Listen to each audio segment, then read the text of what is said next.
association with Zenith Bank.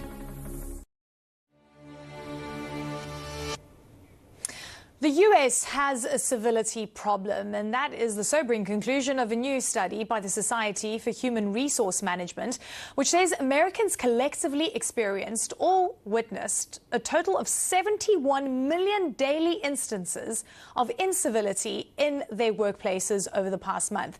The study says each incident results in an average productivity loss of 31 minutes. And if you factor in absenteeism due to incivility, a daily productivity loss of more than $2 billion, a number that the group calls unsustainable. Joining us now is Johnny C. Taylor Jr., President and CEO of the Society for Human Resource Management.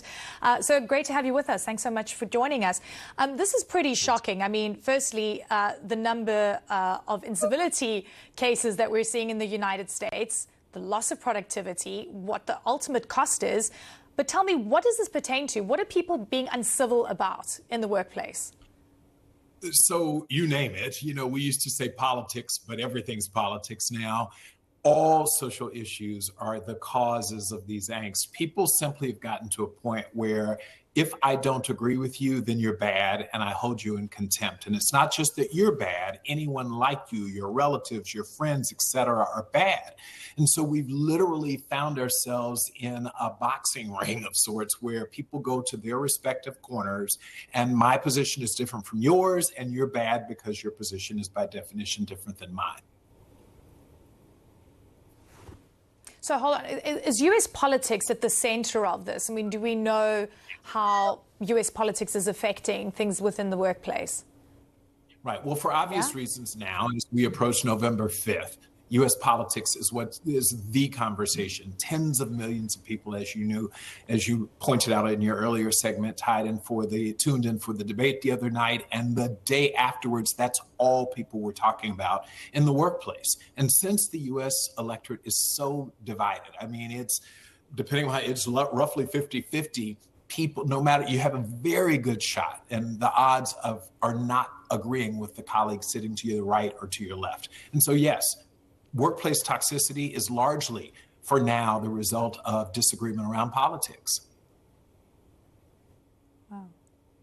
I thought you weren't allowed to talk about politics at work, except for if you're a journalist. But look, you've got 5 different segments on the issues, right? We're not at Code Red, which is the most serious. We're currently sitting at Take Action in terms of incivility in the workplace. How would corporates deal with this? Because clearly it could affect corporate culture in the long term. Well, not only does it affect corporate culture, and broadly that's right, but it's affecting corporate profitability and success.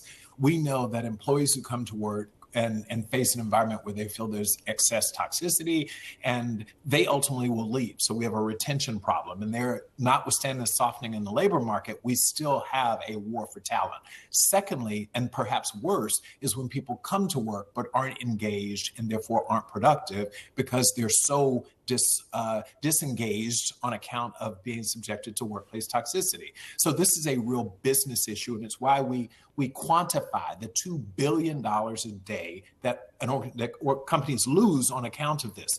Here's something that's really interesting. It's the point that you raised earlier. It takes the average person about 31 minutes to get it back together after they've experienced or been the subject of an act of workplace incivility. That is a huge loss of productivity that's affecting us in negative ways. So what do companies do? First of all, it's what we started here at SHRM now earlier in this year, and it's create an awareness, a conversation around the significance of incivility and why it is so important to be civil. But secondly, and most importantly, organizations have got to establish very clear policies. The policies can range from have no such conversations at work, right, around politics, or if you're going to, here are the guardrails. And chief amongst those are, you must treat your colleague according to not just the golden rule, but the platinum rule. Treat them how you want to be treated. Yeah, and this is what's interesting, actually. According to a survey, the people who personally experience or witness incivility are more likely to commit uncivil acts themselves. So what are your tips to management and to bosses in terms of dealing with it and getting people to accept different views? Well, no surprise, right? It's a tit for tat. Eye for an eye. And so people feel like if I've been subjected to it, I know how horribly it felt, then I'm going to lash out the next time someone comes my way. Counterintuitive in some ways. You'd like to think that we're better people after these incidents, but in fact, people exchange blows. What do we as employers need to do? As I said, in addition to the rules, we've got to train for civility. It's not enough to just tell people to be civil. We've got to talk to people and train them on how to be civil, for good or for bad. That's the reality that we find ourselves in. Next, model and monitor good behavior. Again, our employees are looking at us. So if you're a people manager and you're hosting a meeting and someone says something that you don't agree with, you can't engage in an uncivil way and then tell people that they shouldn't. So it's not do as I say and not as I do, that kind of thing. And finally, focus very much on this concept. So turn the other cheek, basically. That's right. Except no, right? So turn the other cheek. Yeah. That's right. Yeah, okay. Johnny, it was so good to catch up with you, so thank you so much for your time, Johnny, there for us. All right, still ahead, a collapsed glacier, a mega tsunami, and 9 days of global shaking.